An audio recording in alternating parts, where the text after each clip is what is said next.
Hello everyone, welcome to the Driver Mod. My name's Anthony. This is my 2024 Race Red Mustang GT, and we're gonna be talking about everything that's wrong with this car. It's only got 4,000 miles, we've had it for 7 months, but it is not without its flaws, and we're gonna go over that in this video.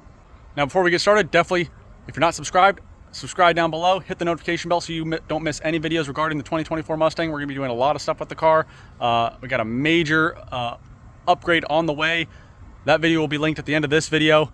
If you are a returning subscriber, thank you for tuning into this video. And yeah, we'll get you the 2024 Mustang content. So here we go. We're gonna start this video out by just going over everything that's wrong on the outside. And we're just gonna start at the front of the car back. And yes, this car has the front bumper gap on the driver's side headlight. It only seems to be on the driver's side, passenger side. Looks pretty dang good. So I don't know if it's a alignment issue or if there's too much something that's under there that's not allowing it to sit back, or if it's the bumper was made just a fraction too wide on this side, so when you bolt it up it kind of bows it out. But we have that fitment issue from the factory, and that is something that's very common on the 2024 Mustangs we're seeing. The panel gap on this car isn't as bad as what I've seen in other 2024 Mustang examples. All the body lines, all the gaps, they're relatively equal. Just going around the car, the trunk does sit a little bit farther to the right, but all the other gaps pretty even, so nothing crazy there. Now, I bought this car brand new, and I know we have some stuff off on the car. The car hasn't been in an accident, but this passenger side fender, the red, this is race red, but when you view this, I don't know how well this is coming through the camera. It looks pretty even on the camera, but this passenger side front fender is just a little bit of a touch darker red. Check out my Instagram, the driver mod _official, and look at some of the photos I have of the car on there. And that driver's side fender, it looks like it has been repainted. Now, I can basically confirm that it has been repainted because when we did take the badges off, the paint where the 5.0 badge sits is sunken in where the badge sits. So that signifies that there's an extra layer of paint right there, because on the other side, it is completely flush. So this car came from the factory, or it happened at the dealership before I bought it, some passenger side fender damage, and they repainted it and sent it. That is what it is. It's still a clean title. I don't really care, but it's just something that I pointed out, and I don't know when that happened. I don't know if it happened, after it was delivered to the dealer, or if it happened, or if, something happened at Ford and that, that was their fix. It wouldn't be surprised. You can kind of see it in that light right there. The quality control in these cars definitely leaves a lot to be desired. It's not the greatest. And the last issue that I want to talk about on the outside of the car has to do with the taillights. As you'll see, there is moisture in basically all these taillight housings. And I got up close to them and I was looking closer, and you can see there are stress cracks developing in these taillights.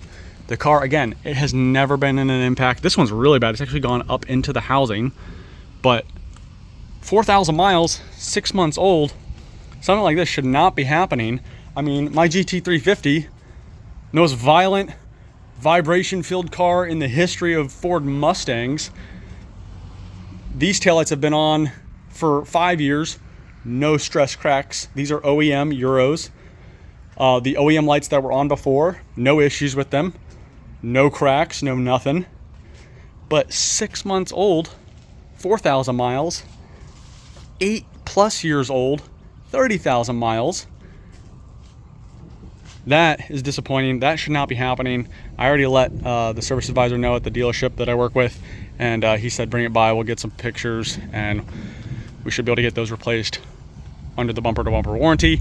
The bumper gap is what it is. I'm not going to stress too much about that. It doesn't really affect the performance or the anything safety related to the car. But actually, I've noticed that driver's side taillight glitches out occasionally likely due to that moisture buildup. That's going to conclude all the issues that I have with this car on the outside. Now we're going to move to the inside, but first we're going to start by remote starting the car. And because this issue only occurs when you remote start the car with the key fob. If you just get in the car and start it, the issue doesn't occur. But like half the time that you remote start it with the key fob, the pre-collision warning not available message pops up on the dash. So we're gonna try and duplicate that. Now you'll notice the dash is completely taken apart. This issue happened before all that happened. We're in the middle of some R&D with this car, but the issue occurred before all that was taken apart. It has nothing to, everything is connected. There's nothing missing. It's just panels and vents. But as far as electrical connectors, everything is still connected. And then I've also verified the camera, this decal that I have, that decal does not interfere with the visibility of the camera. So this is most likely just needs to be a software update with the car, but we're gonna go ahead and try and duplicate for you in person. So remote start, get in and power it up. Let's see if it does it.